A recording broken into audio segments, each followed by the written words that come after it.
Bueno, son las 10 de la mañana con 40 minutos y estamos acá con Eduardo de la Serna, que es cura, que me ha incomodado porque vino 2 horas antes o 2 horas y media antes de lo que habíamos pactado y yo no podía ni pensar sabiendo que estaba esperando. Lo mío es molestar. Haga el lío, dijo. Bueno, ¿cómo andás de la Serna? Bien. Bueno, bien dentro de lo que se puede. Te presento como cura en opción por los pobres. Bien. Sí, ¿Cuántos años hace que existen los curas estos? La primera reunión que tuvimos fue... Dale más cerca si querés. Bueno, la primera reunión que tuvimos fue en el 86. Ajá. Y tuvimos reuniones todos los años, salvo 3 años que no tuvimos, que fue una cuando fue la hiperinflación, la pandemia, y otra más que tuvimos ahí, pero después si no, todos los años nos venimos reuniendo, así que ya hace 40 años que nos venimos reuniendo. Ah. ¿Y cómo funciona? No funciona nada. ¿Hay un jefe? No, es un caos. Pocas cosas vas a conocer más inorgánico que un cura. Claro. Entonces, ya veo, no respetan ni un horario. Ni los horarios. Pero, insisto, digo, si llega antes está bien. El problema es si llega después, te clava. Eso es cierto. ¿No? Pero, a ver, el grupo como tal, primero que nada empezamos a funcionar de a poquito, porque la cuestión nació, todo el mundo, o mucha gente ha oído hablar del movimiento de sacerdotes para el tercer mundo, ¿no? Los curas del tercer mundo, tercermundistas como lo llamaban, o lo que fuera. Uh-huh. Los curas del tercer mundo se disuelven en el año 73. Se disuelven en el 73 y hubo un intento de a ver si se reunían de nuevo. Había habido una interna política y pastoral. Hubo un intento de ver si se reunían o no y lo matan a Mujica en el 74 y dije, lo mejor es no reunirse, claro, porque es inconveniente. Y entonces el grupo, listo. Cuando vuelve la democracia, poco tiempo después, dijeron los viejos curas del tercer mundo, ¿qué tal si nos volvemos a juntar? Por lo menos para ver en qué anda cada uno, en qué anda cada quien, etcétera, etcétera, uh-huh, etcétera. Y de paso invitemos a los jóvenes. Yo en ese entonces lo era. Claro. Claro, estoy hablando del año 86. Yo me había ordenado de cura en el 81. Y entonces se hizo una primera reunión. En el 86 la reunión fue muy buena, inclusive las antiguas peleas habían desaparecido, ya habían madurado, etcétera. Se hizo una segunda, una tercera, y ahí empezó a quedar el grupo, que originalmente, quedó claro que no éramos el movimiento cura del tercer mundo, sería anacrónico pensarlo, pero entonces la idea era, algunos decían, que no tenga nombre, que no tenga demasiada organización. Ajá. Entonces, como no tenía que tener nombre, quedamos curas en opción por los pobres, que como nombre es horrible. Pero, sí, es raro, es imposible. Sí, en opción por nosotros decimos curas OPP, que queda más por lo menos más... Es como casi una empresa. Sí, claro. Pero así ahí. Y entonces, como curas en general ahora, primero una cuestión elemental. Cada uno hace lo que puede y lo que sabe, lo que le sale en su lugar. Digo, a ver, pongo un ejemplo simple, pero si yo quisiera, porque creo que es importante tener un hogar para personas jóvenes en consumo problemático, uh-huh, pero si yo en mi comunidad no tengo quien me ayude, quien me acompañe, yo no puedo hacerlo. Es decir, digamos, cada uno también tiene en cuenta su ambiente, su lugar, su historia, la gente, todo eso. Y además las capacidades de cada uno. Hay algunos que son más máquina de laburar, otros son más máquina de pensar, algunos que trabajan con campesinos en La Rioja o en Santiago del Estero, por ejemplo, otros que trabajan con cooperativas, otros, hay de todo. Lo que hicimos fue poner primero hay una especie de coordinador, pero que se ocupa de preparar el próximo encuentro, ¿no? Siempre sí, cada año un encuentro. Entonces el coordinador se ocupa de conseguir, porque a veces viene alguien para ayudarnos a pensar, que venga fulano, pero si no tenés plata no dejes de venir igual te conseguimos guita para que vos pagues el pasaje. Nos juntamos habitualmente en Córdoba, para que sea más central para todo. Ajá. Y ahí después hay un secretariado que suele hacer documentos a pedido, o por alguna cuestión, por ejemplo, Navidad, Pascua, pero también para, por ejemplo, no sé, frente a las elecciones, lo que sea. Ahora estamos preparando un documento para San Cayetano, ¿no? Paz, pan y trabajo, ¿no? Claro. En este momento creo que es oportuno. Sí. Y entonces esas cosas, y hay un grupo que se ocupa de la redacción del documento. Eso, más o menos. Y eso, más o menos, con eso se arreglan. Sí. Porque algunos decían, tenemos que decir algo acá. Si tenemos que decir algo ante cada cosa que pasa, tenemos que tener una oficina de prensa. Sí, sí, claro, y gente ahí pensando cosas. Sí. Para quienes se engancharon recién, estamos charlando con el padre Eduardo de la Serna, el cura. Y vos sabés, Eduardo, que en general los medios, me incluyo como medio, te llamamos para hablar sobre la cuestión social, te llamamos para hablar sobre política, pero la cuestión religiosa, vos sos un sacerdote. Algo así. Sí. ¿Sí? Sí, claro. Y vos sabés que sabrás que acá, por ejemplo, nadie cree en nada. No sé, para ahí hay un escudo de Racing, ahí por lo menos. Y vos sabés que yo me estoy poniendo más grande y hace rato que me he vuelto o he empezado a creer más. Y a ponerme más religioso. No sé si católico o cristiano, qué sé yo. Y quería hablarte de eso, no de mi religiosidad, sino de la falta de religiosidad y el descreer. Y cómo lo agarra esto un cura que sabés que estás en un lugar y vos sabés, acá nadie cree. Yo soy sacerdote y acá nadie cree un pomo, o sea, de nada. Sobre todo si es un tipo muy inteligente, porque sos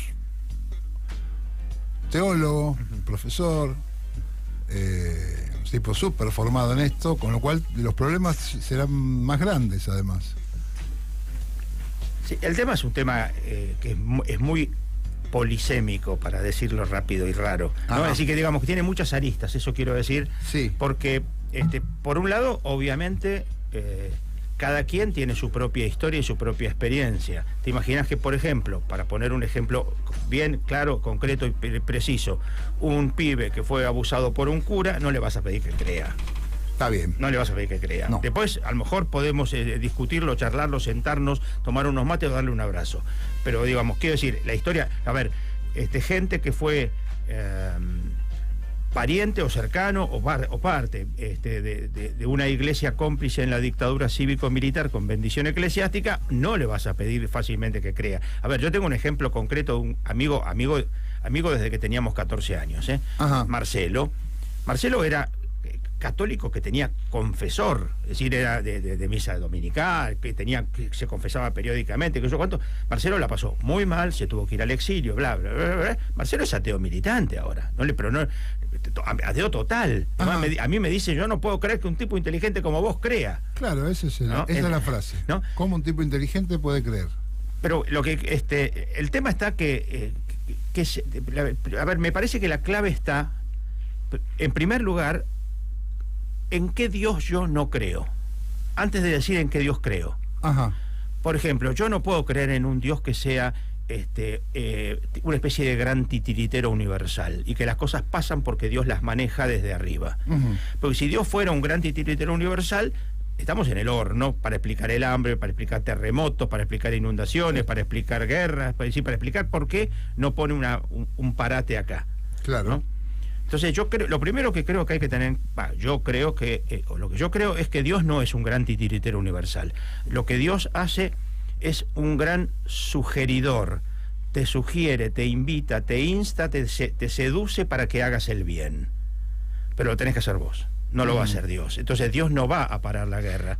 Te va a invitar para que vos pares la guerra o que contribuyas a parar la guerra, ¿no? Es decir, a ver, así como no creo, a ver, yo no va a servir para confundir, entonces no lo pongo un ejemplo, pero el ejemplo es que porque a veces parece como que es o poner el ejemplo malo y un ejemplo por eso bueno. Parecía que el ejemplo entre comillas del diablo parecía como que fuera una especie de antidios, y digo, Dios no está a la altura del diablo, ¿no? Pero digo, el diablo no puede hacer otra cosa. A mí cuando me dicen está poseído por el diablo, no me joda, que vaya al psicólogo.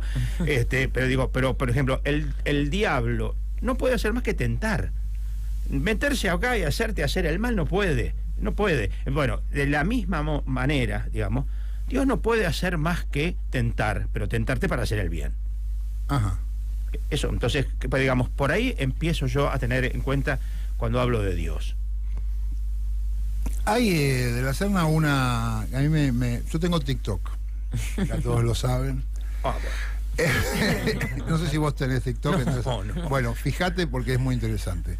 No lo metas, No. Hay porque ahí descubrí que hay una enorme movida de descreer en la realidad respecto de las creencias. Sí. Hay una cantidad importante de gente que cree que vivimos en la Matrix como la película. Así como creen que la Tierra es plana. O sea, el no creer y en creer en cosas que son muy fantasiosas también. Entonces, digamos, quizá es parte de esta época, está pasando algo con la creencia y el descreer. Hay una como... A ver, cuando yo a veces discuto, yo acá aparecen las cosas, los fantasmas, yo siempre me pongo del lado de yo creo en los fantasmas, yo creo en todo. Ajá.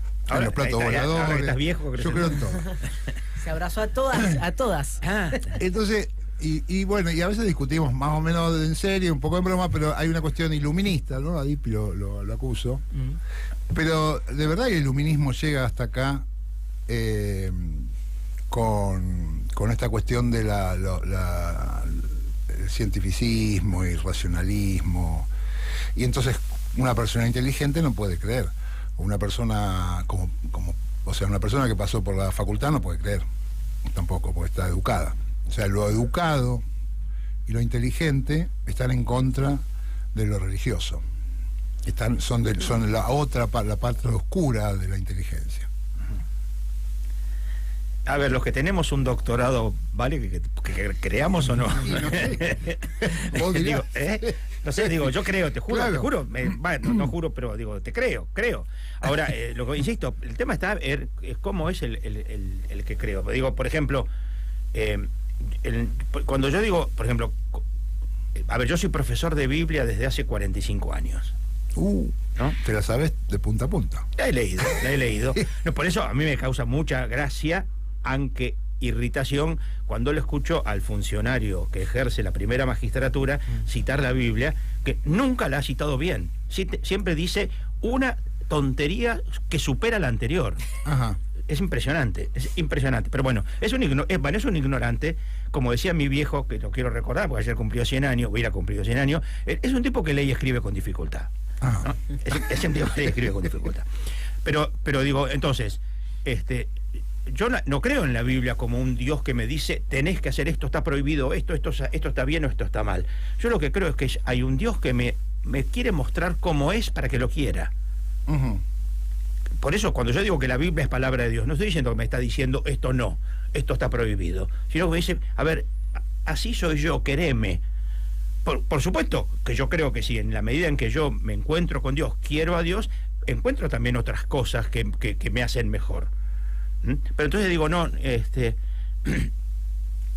creo que también es importante entender o pensar, cuando decimos creo o no creo, ¿en qué? Porque yo no creo en un Dios que me dice a mí que me voy a ir al infierno si hago esto o si dejo de hacer aquello otro, por ejemplo. No, sí. Yo creo sí en un Dios que me dice, mirá qué bueno esto.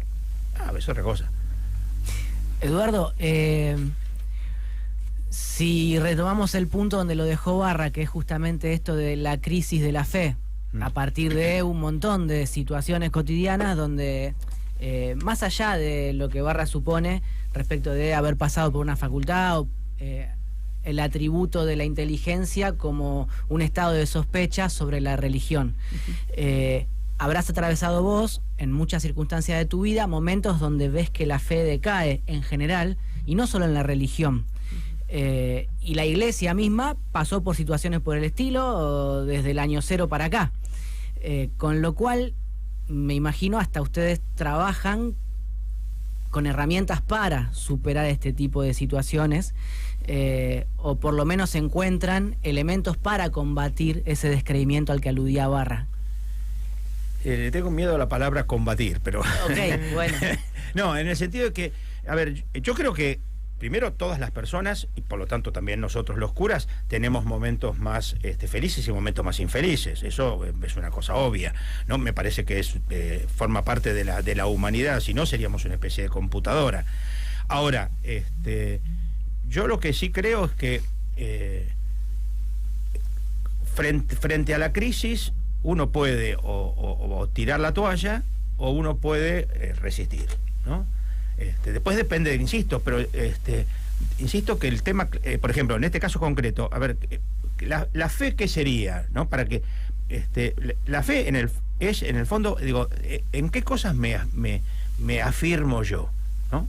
La palabra en hebreo es amén, que es conocida por todo el mundo. La palabra amén quiere decir en esto me afirmo, acá pongo mis raíces, ¿no? Entonces, digo, ¿dónde están? Y entonces, por supuesto que si vos tenés las raíces puestas, bien puestas, o para usar, el otro día lo usaba en la parroquia, el ejemplo, digo, para no explicar esto en hebreo, que a la gente del barrio le importa un pomo, sí, ¿no? Es el famoso cuento de los 3 chanchitos, ¿no? Digo, la casa que resiste, la casa que está bien edificada. Entonces, cuando vos tenés tormentas, que yo cuánto, depende de dónde estás más o menos vos, firme o no. Y lo mismo para ayudar a los demás. Es decir, a ver, está claro que, a ver, yo como cura en mi barrio, yo no tengo las respuestas. A ver, a un tipo que se le murió una hija, ¿qué le vas a decir? ¿La vas a ver en el cielo?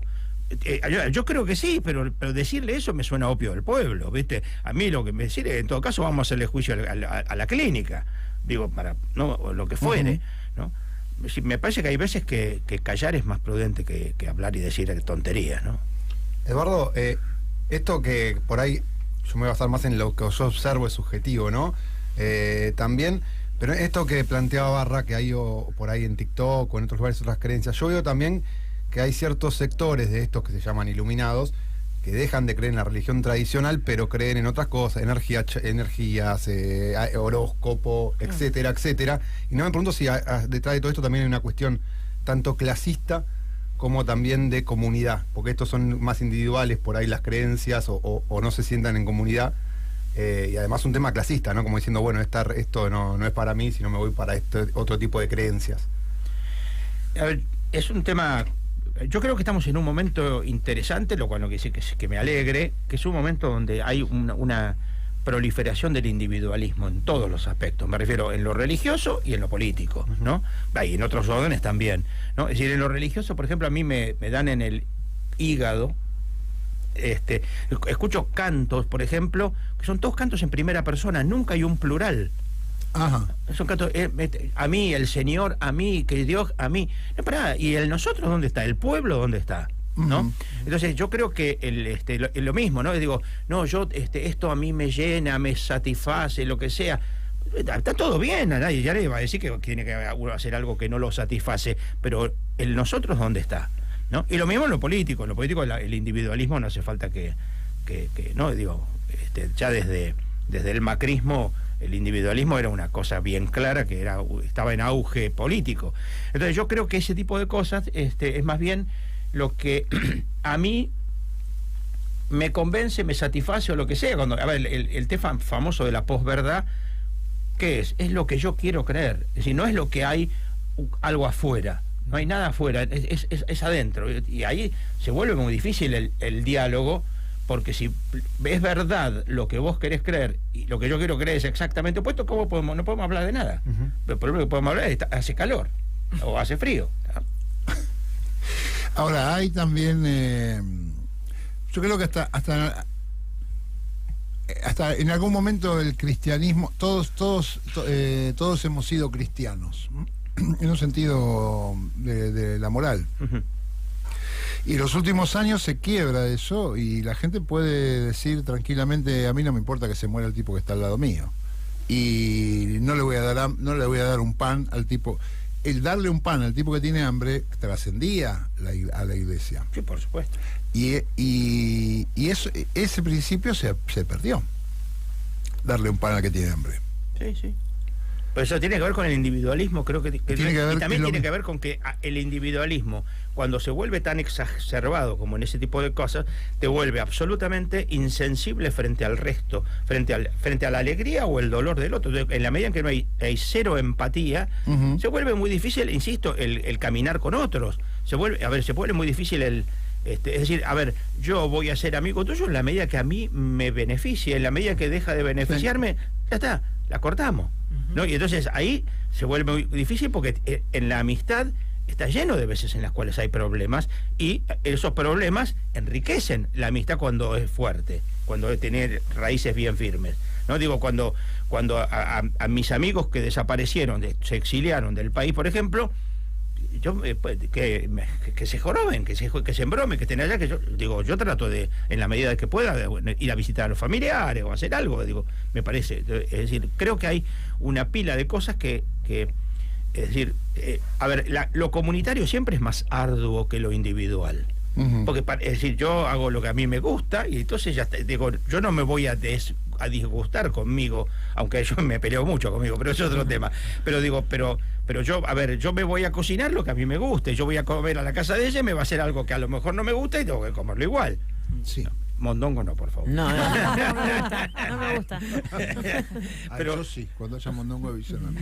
Pero quiero decir, pero en la medida en que hay una relación interpersonal, obviamente supone ceder de todas las partes, pero porque uno encuentra que el encuentro, la amistad, el amor, la militancia o lo que sea, son un bien mayor. El tema es que yo creo que nos han logrado convencer o por lo menos hacer sentir que no hay ningún bien mayor que yo mismo. Entonces ya se hace un problema.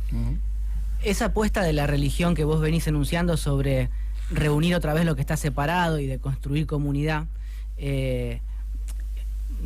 está siendo cada vez más atacada, no solamente desde este gobierno, aunque este gobierno tal vez sea el punto más alto de esos ataques sistemáticos, pero con Barra veníamos hablando fuera del aire y aprovecho la ocasión para traerlo acá porque me parece que tu reflexión puede iluminar un cacho nuestras inquietudes, y es que nos fuimos dando cuenta que alrededor nuestro hay compañeros y compañeras que se han ido retirando de la política. Algunos se han refugiado en sus organizaciones de base, lo cual está muy bien y que es símil lo comunitario que construís con la religión, pero hay otros que se han ido a sus casas, que se están guareciendo en Netflix o donde sea, pero no en los lazos o en la discusión y en la charla compartida con otros. Por la frustración y porque vemos, esto por ahí es una hipótesis que en todo caso habrá que corroborar, ya no hay proyecto. O sea, cuando en 2015 termina el gobierno de Cristina y gana Mauricio Macri, había proyecto y la militancia cantaba vamos a volver. El año pasado, cuando terminó el gobierno de Alberto y Cristina, ya no hay ni un canto de vamos a volver y no parece claro que haya un proyecto tampoco. ¿Eso se nota en la parroquia o en el barrio?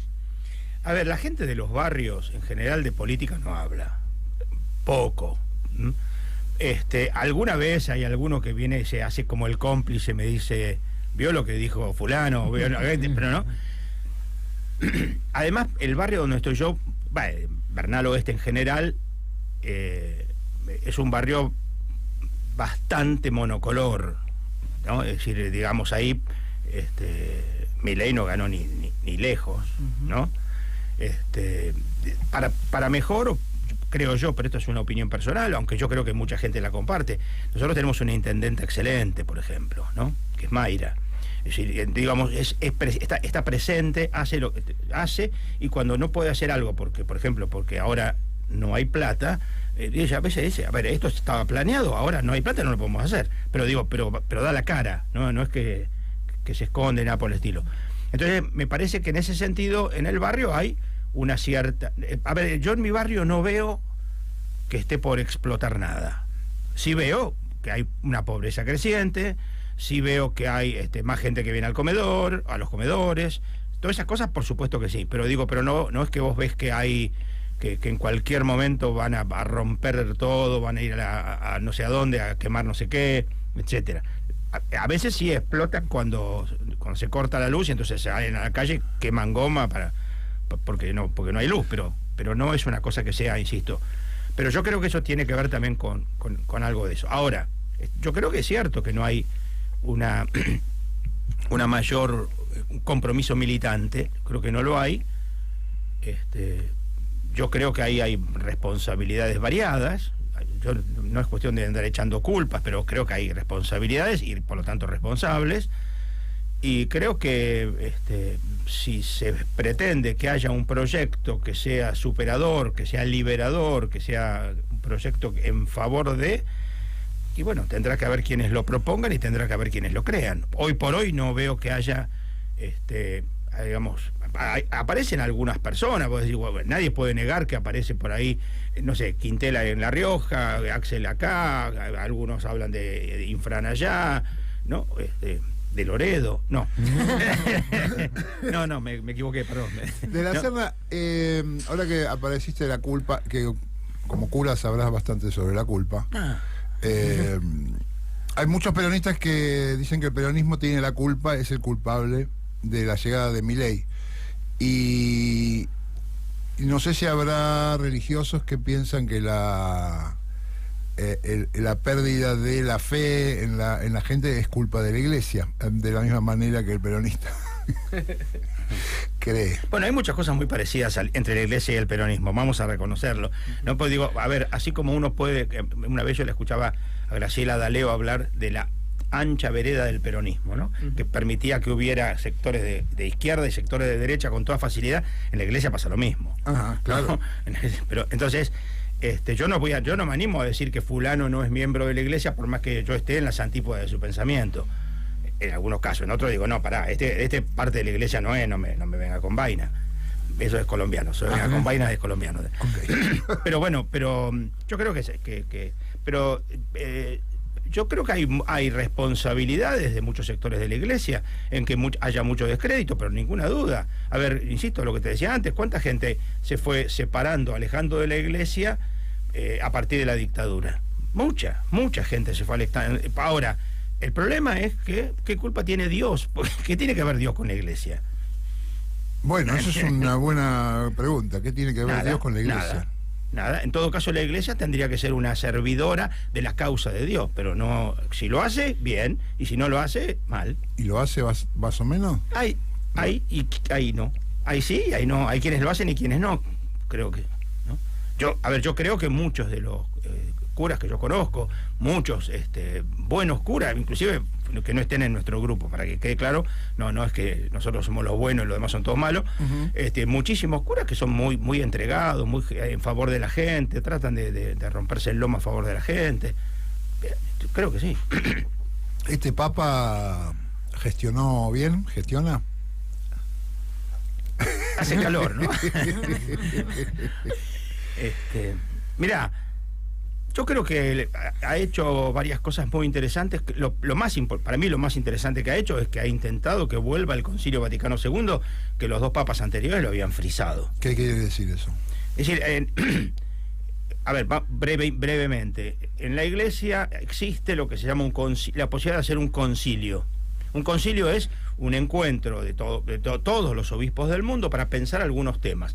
Hubo un gran concilio vaticano del año 61 al 65, que fue el Concilio Vaticano II, que fue el que renovó toda la presencia de la Iglesia en todo el mundo a partir de esa época. Sí. El ejemplo más evidente, pero no es el único, ni siquiera el más importante, pero el más evidente fue que, por ejemplo, hubo un cambio en la liturgia y ante la misa se celebraba de espaldas al pueblo y en latín, y ahora se celebra en castellano, lo cual es bastante más razonable, pero a modo de ejemplo, ¿no? Pero bueno, ahora, yo creo que... en líneas generales, este concilio acercó la totalmente. Iglesia Es que el planteo que hizo Juan XXIII, que fue el que convocó al concilio, es abrir las ventanas de la Iglesia al mundo. Okay. Esa es la idea. Bueno, ahora yo creo que hubo algunos, Juan Pablo II y Benito XVI en particular, que lo vivieron eso con mucho miedo y trataron de cerrar las ventanas. Mira. Yo creo que Francisco intenta abrir, no sé si todas, pero bastantes ventanas, y creo que en ese sentido ha dado pasos. El ejemplo para mí más interesante de Francisco son sus enemigos. Cuando miro a los enemigos de Francisco, soy el primer francisquista. Ok. Él le ha dado bastante leña al Opus Dei, ¿no? O sea, a la derecha no la trata bien. No solo al Opus. El Opus es de los que a los cuales menos le ha dado a muchos grupos, pero para que tengan, y con toda razón, ¿no? Si, por ejemplo, Benito XVI había autorizado de nuevo las misas en latín y Francisco las volvió a prohibir o a limitar. Por ejemplo. ¿Y ahora cambió la sede? ¿Cómo es esto que hizo? No, eso es una cuestión honorífica, no es más que eso. ¿No es un cambio político importante? No, político no, porque el tema es que digamos, en todo país hay una diócesis. La diócesis es el territorio donde un obispo coordina, anima, entre comillas, manda. La primera diócesis que hubo en Argentina fue Santiago del Estero, que se llamaba Tucumán, pero que la sede estaba en Santiago del Estero. Ok. Que después fue subsumida por Córdoba, pero la primera fue Santiago del Estero. Y recién en 1930 y no sé cuánto, Buenos Aires pasó a ser la diócesis primada porque fue la única diócesis donde el obispo era arzobispo. Eso lo inventaron en algún momento, lo consiguieron, se lo trajeron para acá. Claro, pero entonces lo que hizo él fue, la diócesis primada de Santiago del Estero porque fue la primera. Ah, mira. Es eso, que es más bien simbólico y está bien, sobre todo... es reivindicativo. Es reivindicativo y además es federal. Y claro, eso en estos momentos no está mal. No está mal. Estamos charlando con el cura Eduardo de la Serna. Dipi, ¿querías decir alguna cosa? Sí, la agenda de las provincias dentro de la feligresía católica es distinta a la agenda en los barrios populares del conurbano. Es decir, Definí agenda. por ejemplo, en el interior están en contra del aborto los creyentes del catolicismo y en el conurbano no, ¿o cómo es la historia? Mira, yo conozco muchos curas del interior muy comprometidos que están militando también en contra del aborto, y conozco muchos curas, es decir, conozco un poco de todo, quiero decirte, pero yo creo que por un lado creo que la diferencia no está tanto interior, no interior, sino urbano-rural. Me parece que eso es más porque el ambiente urbano es más a lo mejor el hecho de que uno está más multitudinario, de muchas cosas, te llega la información por todos lados. Pensar que un tipo que está en La Rioja, en Santiago del Estero, en Santa Cruz, o en Río Negro, perdido por ahí, o en el norte de Jujuy, digo, tienen otra agenda, otra realidad, ¿no? Que tiene que ver, digo, si querés en broma, pero hay veces que no tenés tiempo para otra cosa, porque tenés todos los días una procesión distinta, ¿viste? Y eso forma parte de lo que a la gente le... aparte porque es una comunidad acá y después tenés otra comunidad allá, ¿no? Digo, a ver, un cura del interior, si no tiene una camioneta o con una mula tarda 6 días en llegar de un lado a otro, ¿no? Como decía el cura Brochero, pero si vos si no tenés una camioneta no podés estar en un lugar y después en otro, ¿no? No llegás. Entonces creo que esa agenda en muchos casos es más de estar en las comunidades, de hacer lo que la comunidad misma te va pidiendo, que yo cuánto. En cambio, en el Gran Buenos Aires vos tenés digamos, también tenés otra la misma gente tiene otra digamos, otra información, no digo que sea mejor ni peor, digo, está más saturada de cosas y que yo cuando, entonces hay de todo, ¿no? Es decir, en el barrio en mi barrio vos podés tener una persona que esté comprometida con la parroquia, pero que a su vez esté en un movimiento social, por ejemplo. Sí. Eso en el ambiente rural es más complicado, por ejemplo. Yo te quería consultar sobre el Papa Francisco, volviendo y vinculando a lo que decía Dipi. Hay ciertas posturas que yo veo del Papa que dentro del espectro que se puede esperar de un Papa, ¿no? Y de los límites que tiene ser justamente el Papa en el Vaticano y de lo que puedes hacer y lo que no, lo veo como lo más progresista, por lo menos que yo he visto en mi vida dentro de ese ambiente, y me pregunto si esto se va a repetir en algún momento, porque yo no recuerdo en esa posición alguien con algunos conceptos sociales que por lo menos Francisco predica. Si es una anomalía, si es algo a donde se apunta. Prepárate para cuando yo sea papa que vas a ver que... No, ahí ya no. Eso va a ser distinto. No, ahí va a ser otra cosa. No, pero por eso hablo de límites está en el Vaticano. No, a ver, yo lo que primero es muy fácil desde afuera decir, no, pero ¿por qué no hizo esto? ¿Por qué no hizo aquello? Claro. Vos no conocés las internas, el juego de poder, que tenés acá una mafia que te viene acá, o tenés esto de acá. Uno desde afuera a veces es fácil decir, no, ¿por qué no hizo esto? O yo hubiera hecho esto otro. Ahora, fuera de eso, yo creo que en algunos temas el Papa ha tenido actitudes muy interesantes, sobre todo en el tema social. Por ejemplo, a ver, en estos momentos creo que a nivel mundial no hay líder mundial más crítico del capitalismo que Francisco, por ejemplo. Sí. Pero no le pidas, por ejemplo, feminismo. No. Por ejemplo, no le pidas feminismo. Pero eso porque también viene del palo más conservador, ¿no? Entonces, por ejemplo, los que somos feministas nos sentimos que acá está faltando mucho, por ejemplo. Y no me estoy refiriendo solamente al tema de que las mujeres puedan llegar a, sino también toda una mirada, una perspectiva, digamos, por ejemplo, abandonar patriarcado y bueno, todas esas cosas, ¿no? Entonces, por ejemplo, ahí digo, falta. Sí, por eso yo cuando hablo de esto me refería a los límites, porque yo no puedo pedirle a alguien esa posición que breve por los derechos de los que tienen un género diverso, porque sé dónde la posición que está, lo matan.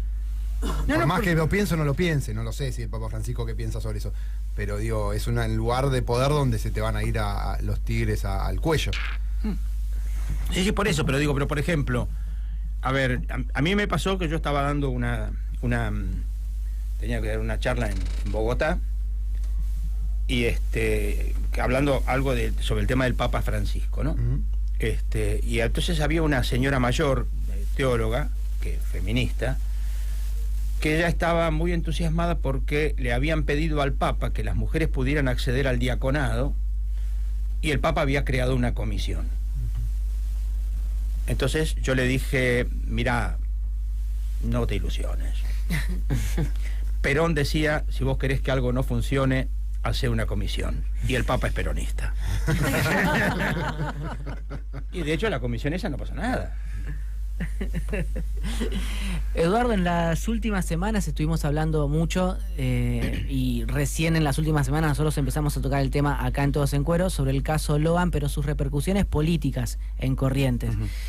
Y yo traje algo de información respecto de cómo el obispo auxiliar de Corrientes, José Larregain, había empezado a jugar, había dado un Te Deum donde se pronunció sobre el caso Loan, y después en la procesión de la Virgen de Itatí también, ante alrededor de 400.000 personas, se dice que cuando la iglesia se mueve en provincias como la de Corrientes, que son muy devotas o muy creyentes, tiembla el sistema político. ¿Vos qué pensás? O sea, ¿puede la iglesia tallar fuerte en la investigación o en acelerar el proceso? Mira, no tengo la más mínima idea, pero a ver, yo desearía, bueno, primero desearía que la iglesia no tenga ese poder, ¿no? Pero bueno, eso no depende de mí.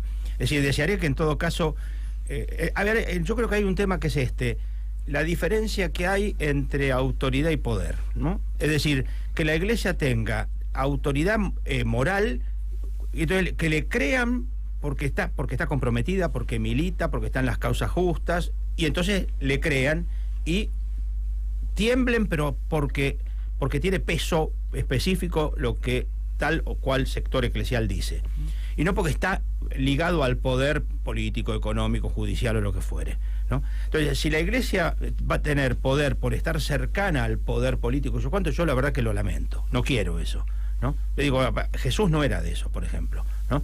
Ahora, eso no quita que uno pueda decir, ojalá que si el obispo habla, esto repercuta de alguna manera en favor de las causas justas, la de Loan y las 20 millones de causas justas que hay, hubo y habrá. Ahora, insisto, yo personalmente quisiera que a ver, por ejemplo, yo no soy objetivo para nada, ¿no? Pero en Quilmes, Novak no tenía poder, pero Novak hablaba y temblaba todo. ¿Pero por qué? Porque Novak tenía un peso específico de la autoridad que tenía de un tipo coherente, un tipo que un tipo que militaba, un tipo que no arrugaba, etcétera, por ejemplo. Entonces, digamos, eso quisiera yo para muchos otros sectores, ¿no? Ahora, no sé, el caso particular no tengo ni idea. Digamos, está claro que en Corrientes, por ejemplo, la Virgen de Itatí es poderosa, es decir, la movilización, la fiesta, la religiosidad popular, etcétera, y eso puede sin duda alguna repercutir positivamente o no. Ojalá repercuta positivamente, pero insisto, yo quisiera que sea por otro lado. El otro día, a ver quién me ayuda, ¿quién estaba? Estaba Lautaro, estaba Dipi, que yo me encontré una Biblia y no sé qué me puse a hablar sobre la cuestión. puse a ver si la gente se hacía más religiosa, no conseguía a nadie. Tu apostolado No, está condenado al fracaso. Por suerte no me dediqué a eso. Y para evangelizar me va mal. Somos dos. Y apareció un mensaje que decía, bueno, cortala porque con las religiones fueron por culpa de la religión ocurrieron las peores guerras.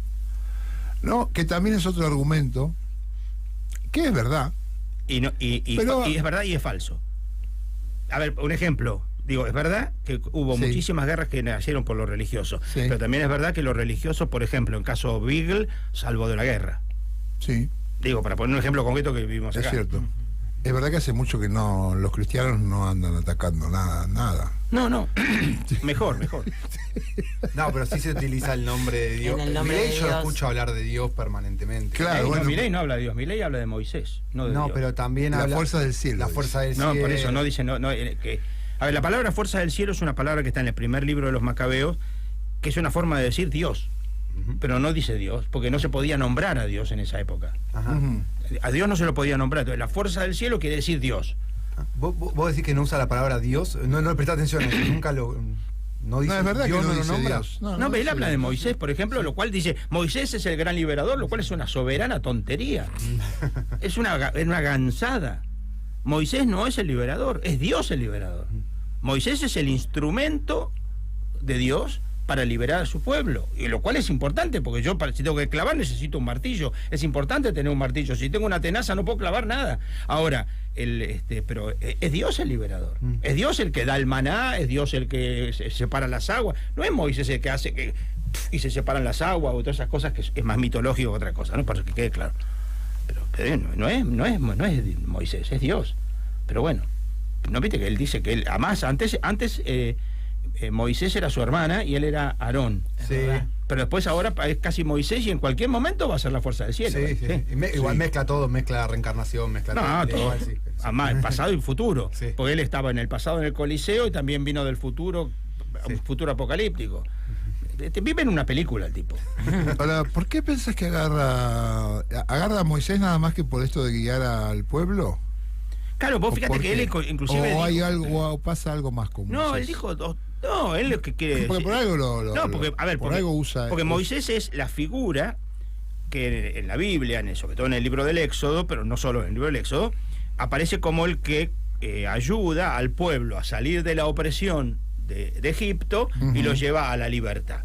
Pero está bien, esa imagen por eso es razonable. Entonces lo usa para el tema de viva la libertad y todas esas cosas. Ok. Ahora, insisto, no es Moisés el que libera. Además, si vamos a seguir el tema ese, en los mismos libros de la Biblia que hablan de Moisés peca y por eso no entra en la tierra prometida. ¿Cómo? Claro, es decir, Moisés es otro pecador más en la Biblia. A ver, el tema de la Biblia es salen de Egipto para entrar en la tierra prometida, pero toda esta generación, porque pecó, no va a entrar en la tierra prometida. Estoy hablando del uso del lenguaje bíblico. ¿No? Después, si querés, vemos lo histórico, pero es otro tema. ¿Por qué? ¿Por el becerro y eso? Por ejemplo, sí, lo del becerro y toda esa cosa, ¿no? Y las murmuraciones que reclamaban que al final volvamos a Egipto, que la cebolla de Egipto, etcétera. Pero cuando Moisés baja con las tablas... Sí, ¿qué pasa? ¿No le dan bola? La primera vez cuando Moisés baja con las tablas están con el becerro de oro y Moisés se calienta y rompe las tablas. Se calienta y rompe porque está con y entonces después vuelve y vuelve a dar las mismas tablas. Que esos fueron los dos textos que puso Milei en hebreo cuando estuvo en Israel. Mira. Los textos en hebreo. Cosa entre paréntesis, algo raro ahí. Porque citó 2 versículos, se comió 4 y citó uno más. Es decir, saltó 3 versículos ahí en hebreo. ¿Y qué es lo que citó y qué es lo que ocultó? No, lo que se comió toda la parte. Moisés vuelve baja del monte, rompe las tablas, esa parte no la pone, y pone que Moisés se va a vengar del pueblo, y lo dice diciendo: a mí los que son de Yahvé. Esa parte sí la pone. Acuérdate que cuando él tuvo que retirar la ley Bases, eso mandó ese texto en hebreo, ¿no? Pero bueno. Bueno, entonces no entran, no, entonces, digamos, el pueblo no va a entrar los hijos, pero no entra en la tierra prometida porque pecaron, y Moisés tampoco entra en la tierra prometida porque pecó. Qué jodido también, No, pero a ver, insisto, estamos hablando de lo teológico, Sí. el histórico es otra cosa, pero quiero decir, es más, hay historiadores, que yo no estoy convencido, pero digo, hay historiadores muy serios que dicen que Moisés no existió. Es decir, digo, entonces, si vamos a hablar en serio, vamos a hablar en serio. Pero dentro del relato me llama la atención lo parecido con lo que promete Milei todo, ¿no? Porque esto de los 40 años vamos a hacer Irlanda. O sea, ustedes no, pero sus hijos sí van a entrar. Claro. Y me suena todo que va por esa línea. Sí, claro. Pero aparte, digo, pero vos fíjate que el tipo 2 veces citó, una vez lo citó en el Yao Yao, y después lo citó, no me acuerdo otra vez, un texto de Moisés que cuando se levantaba tarde, cuando se levantaba temprano, no aparece en ningún lado ese texto. Inventó. No, es un invento de él, es un delirio de él, no existe en ningún lado ese texto. Es decir, es una tontería más de tanta, pero claro, el tipo te cita y habla con vehemencia, que yo cuánto, y la mayoría de la gente no ha leído el libro del Éxodo, entonces yo cuánto, entonces, mira vos, pobre Moisés, que lo trataban mal. Es interesante porque lo que vos decís sobre lo de que Milei dice de la religión y de Moisés, lo dicen muchos economistas, no digo todos, de lo que dice cuando habla de economía, que habla de cualquier cosa. Sí. Es que el tipo lee y escribe con dificultad. Lee y escribe, es un tonto. Es un tonto, que lo que pasa es que es un tonto que tiene una autoestima importante. No. Eduardo, te saco de la Biblia, te llevo a Bernal de vuelta. La gente en los barrios ahí están parecidos a los 90, no se parece nada en nada, las carencias y la vida se parece a las malas épocas de Menem, o no, o están mejor, o qué. Primero que yo en este barrio estoy desde el 2017, donde estoy ahora. Está bien, pero estuviste en otros. Sí, estuve en otros barrios que yo cuento.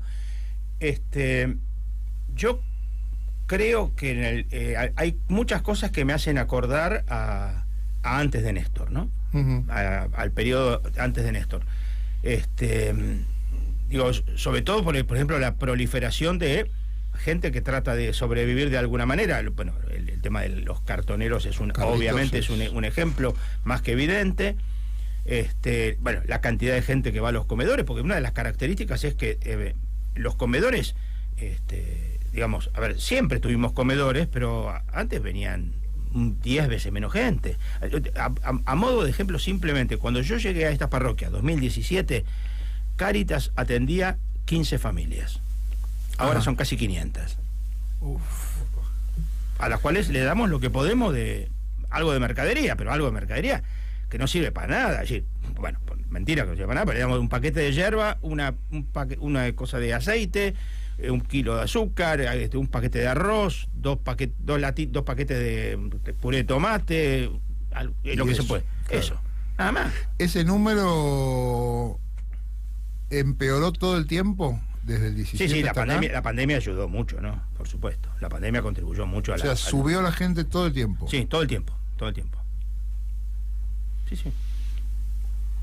¿Y ustedes reciben comida solamente de la municipalidad o también No, de la municipalidad provincia? la municipalidad no tiene en general, poco. No, a ver, nosotros recibíamos fuerte Nación y provincia. Ahí va. Recibimos provincia. Ahora reciben solo provincia. No, porque Sandrita está muy ocupada, tiene que apelar. Claro.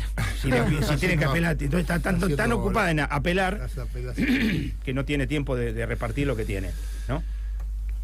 Nosotros, por ejemplo, mañana viene a la parroquia, me avisaron hoy, el camión de provincia. Y el camión de provincia nunca sabemos lo que va a venir, ¿no? Pues eso también depende de lo que... Por ejemplo, durante el tiempo... Bueno, me voy a meter en complicadas. Pero bueno, durante los tiempos de Alberto, que venía de Nación también, hubo un problema y que empezó a llegar mucho menos por culpa, según me decía gente del Ministerio de Bienestar Social, de Desarrollo, yo no lo digo nada, yo digo, pero por culpa de Grabois empezó a llegar mucho menos mercadería. ¿Y por qué? Por unas denuncias que hizo Grabois, que yo cuento, que complicaron y embarraron toda la cancha y entonces no podían hacer nada. Y entonces llegó mucha menos mercadería, por ejemplo. Pero llegaba, igual seguía llegando mercadería. Pero después dejó de llegar mercadería a partir de... Qué cosa fea. Este fue el muchacho, Javier. Javier Gerardo. Que está saneando todo. Sí, ahora está todo, poniendo todo en orden. Sí, ahora está todo en orden. Eduardo, ¿te vas para el barrio? ¿Cómo es un día tuyo? ¿Cómo es? No, a ver, yo lo que yo en la parroquia tenemos varias comunidades, la sede parroquial o la sede de la casa, y tenemos 12 comunidades, ¿no? Ujú. 11 con la de la parroquia 12.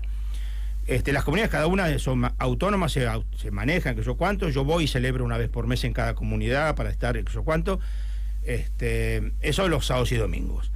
En la semana yo casi siempre estoy dando clases. Ujú. Entonces yo en la semana no estoy tanto en la comunidad parroquial, por eso yo no soy un gran referente en muchas cosas, en otras sí, pero digo, es decir, yo por ejemplo puedo contribuir más desde lo intelectual a lo mejor que desde la militancia activa en otras cosas, bueno, pero para eso está la gente que labura. Uno se rasca y la gente labura, por eso.